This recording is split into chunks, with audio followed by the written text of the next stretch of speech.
Hello dear students, welcome back to my channel physics SPC electric charges and fields का एक question. A square surface of side L meter in a plane of the paper is placed in the plane of paper. ये important है। मतलब जो square का जो plane है ना, स्क्वायर का जो प्लेन सरफेस है, वो जो प्लेन ऑफ पेपर का सरफेस है, पेपर का जो सरफेस है वो सेम है। मतलब जो स्क्वायर का इस पेपर का प्लेन है और स्क्वायर का प्लेन दोनों सेम है। प्लेन सरफेस दोनों का सेम है, पैरेलल है, ये कह सकते हो। Is placed a uniform electric field acting along the same plane. और जो इलेक्ट्रिक फील्ड लाई कर रही है वो भी इसी प्लेन में लाई कर रही है।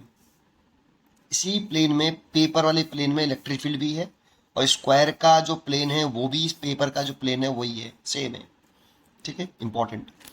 अब जो एंगल दिख रहा है ना हमें, ये किसके बीच में, वो देखो। At an angle theta within the horizontal side of the square.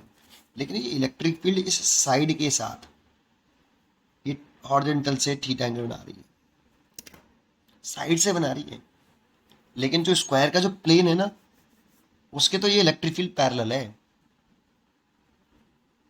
Electric field देखो, ये स्क्वायर रखा है, मान लो ये आप देखो स्क्वायर है, इस पर ध्यान दो। सबसे जो इसका कंसेप्ट है वो यही है, हम यहाँ थोड़ा से भ्रमित हो जाते हैं ऐसे।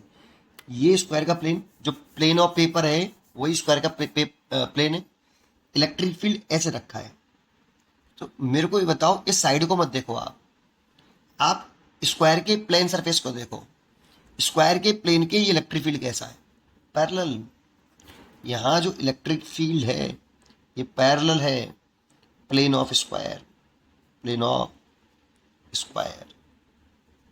हाँ, इस स्क्वायर की साइड से ये इलेक्ट्रिक फील्ड थीटा एंगल बना रहा है। साइड से क्या मतलब है, हमें प्लेन ऑफ स्क्वायर से मतलब है। और एरिया की जो डिस्टेंस होती है वो प्लेन सरफेस के परपेंडिकुलर बाहर की तरफ होती है।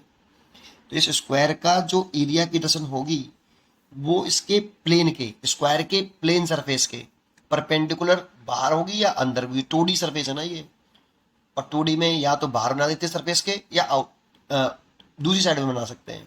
बाहर ही होती है प्लेन सरफेस के परपेंडिकुलर, आउटसाइड। तो एरिया की डिस्टेंस देखो हम ऐसे बना लें। अब सोचो, एरिया की डिस्टेंस सरफेस के परपेंडिकुलर स्क्वायर के सरफेस के परपेंडिकुलर। अब स्क्वायर का सरफेस, प्लेन सरफेस वही है जो इस पेपर का प्लेन सरफेस है। तो पेपर का प्लेन सरफेस और स्क्वायर का प्लेन सरफेस सेम, इसीलिए मैं एरिया की डिस्टेंस बनाई है मैंने ये ऐसे। और इलेक्ट्रिक फील्ड जो है, इलेक्ट्रिक फील्ड जिस प्लेन में लाई कर रहा है वो इस स्क्वायर के प्लेन में लाई कर रहा है। इलेक्ट्रिक फील्ड ऐसे है और एरिया ऐसे है। तो सोचो इसके बीच में कितना एंगल बन गया, देखो 90 डिग्री बन गया बेटा, ऐसे। बेटा 90 डिग्री बन गया।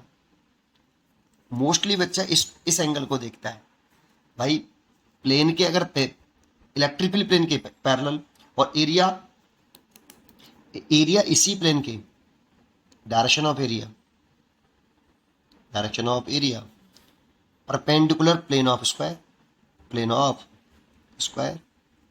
सोचो, एरिया की दर्शन प्लेन के परपेंडिकुलर है और इलेक्ट्रिक फील्ड प्लेन के, स्क्वायर के प्लेन के पैरेलल है। तो देन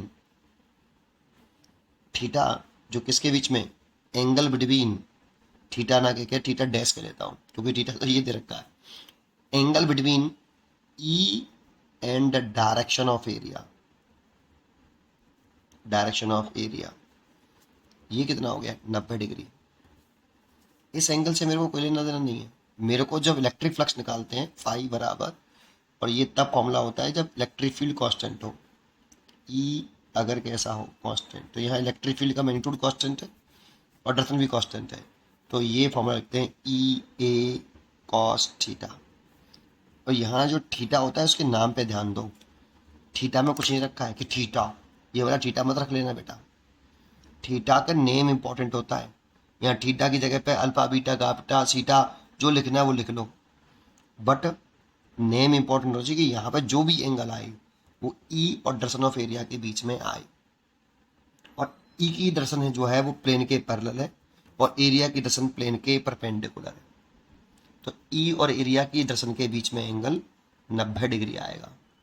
ठीक है, इसीलिए यहाँ ये ई हो गया, और स्क्वायर का एरिया होता है साइड का स्क्वायर, एल स्क्वायर, और कॉस 90 डिग्री, और कॉस 90 की वैल्यू 0, तो इलेक्ट्रिक फ्लक्स 0।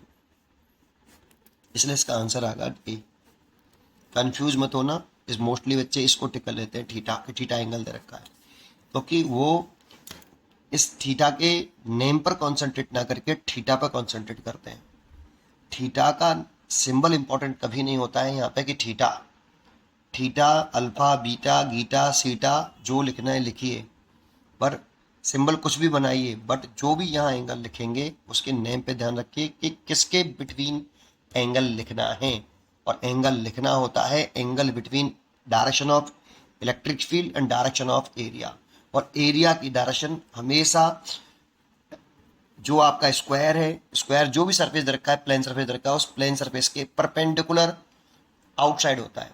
और इलेक्ट्रिक फील्ड डायरेक्शन इस स्क्वायर के प्लेन के अलोंग दे रखी है, और एरिया की डायरेक्शन स्क्वायर के परपेंडिकुलर आउटसाइड होती है। तो ई और डायरेक्शन ऑफ एरिया के बीच में एंगल देखिए, ना कि यहाँ इलेक्ट्रिक फील्ड और साइड के बीच में कितना एंगल बनना है, उससे कोई मतलब नहीं है हमें, ठीक है। इसीलिए इलेक्ट्रिक फ्लक्स जीरो। उम्मीद करता हूँ कि आपको ये जरूर समझ में आया होगा। पढ़ते रहिए और खुश रहिए। Thank you.